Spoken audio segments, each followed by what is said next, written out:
तो जी अस्सलाम वालेकुम। जैसे कि हमारा टेंसेस का जो लेक्चर का सीरीज़ था, लेक्चर नंबर 1 हमने कर लिया था। उसमें हमने प्रेजेंट पास्ट फ्यूचर के एक टेबल को सीखा था।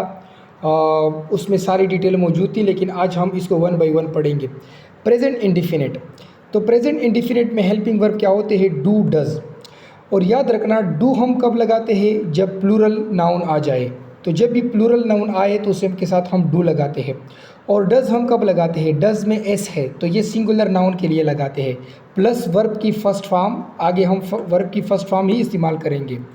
मैंने ग्रीन पेन से आपके पास आपके लिए एग्जांपल लिखे हैं कि ही, जैसे कि ही। अब ही के बाद क्या आएगा? ही क्या है? ही एक सिंगुलर नाउन है, तो सिंगुलर के लिए हम डज़ लगाते हैं। तो ही डज़ नॉट प्ले। ठीक है, ही डज़ नॉट प्ले। तो यहाँ पर ही सिंगुलर नाउन है, तो ही के बाद अगर सिंगुलर नाउन है तो डज़ आएगा। तो यहाँ पर मैंने डज़ लिखा है और प्ले वर्ब की मैंने फर्स्ट फॉर्म लिखी है अकॉर्डिंग टू दिस स्ट्रक्चर।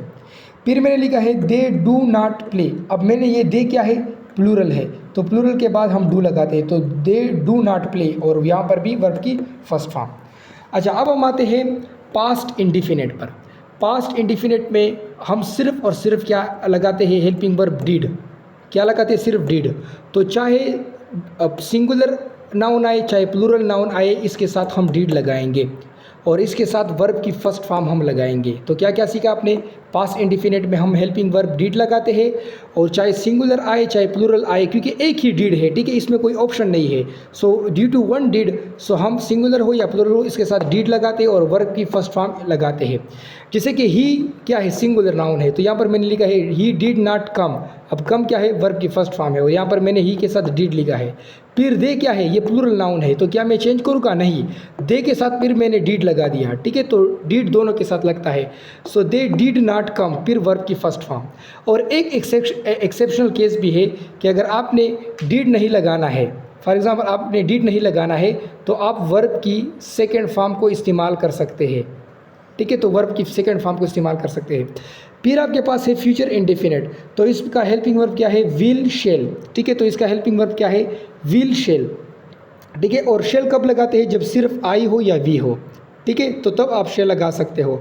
और उसके साथ साथ फ्यूचर इंडेफिनिट का हेल्पिंग वर्ब विल, शेल है। विल शेल आप तब लगा सकते हैं कि जब आई हो या वी हो, और इसमें वर्ब की फर्स्ट फॉर्म हमेशा इस्तेमाल होती है, याद रखना।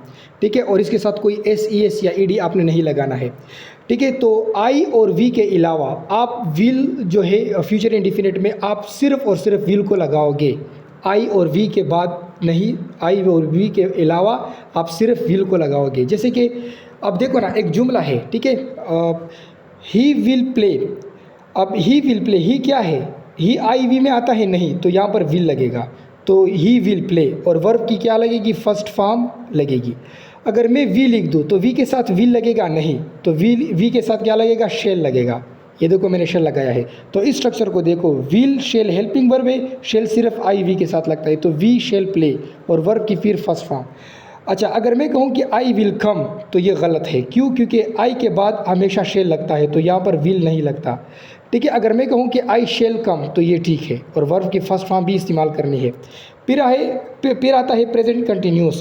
प्रेजेंट कंटिन्यूस में मैंने आपको पहले टेबल में बताया था कि इसमें 3 हेल्पिंग वर्ब होते हैं। Is, are, M.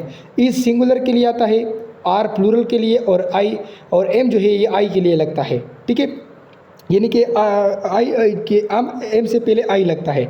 और इज़ जो कि एक सिंगुलर नाउन के लिए इस्तेमाल होता है, और इसमें वर्ब की हमेशा फर्स्ट फॉर्म इस्तेमाल होती है और उसके साथ आई एन जी। जैसे कि मैं कहता हूँ ही इज़ प्लेइंग। अब ही इज़ प्लेइंग, अब ही क्या है? सिंगुलर नाउन है, और इसके साथ हम इज़ लगाएंगे, तो प्लेइंग और play I N G form. I am playing, तो आई क्या है? आई आपके पास, उसके बाद एम लगाते हैं और प्लेइंग।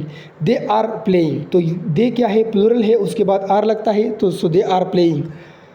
ठीक है, और उसके बाद है पास्ट कंटिन्यूस। पास्ट कंटिन्यूस का जो हेल्पिंग वर्ब है वो है वाज और वर।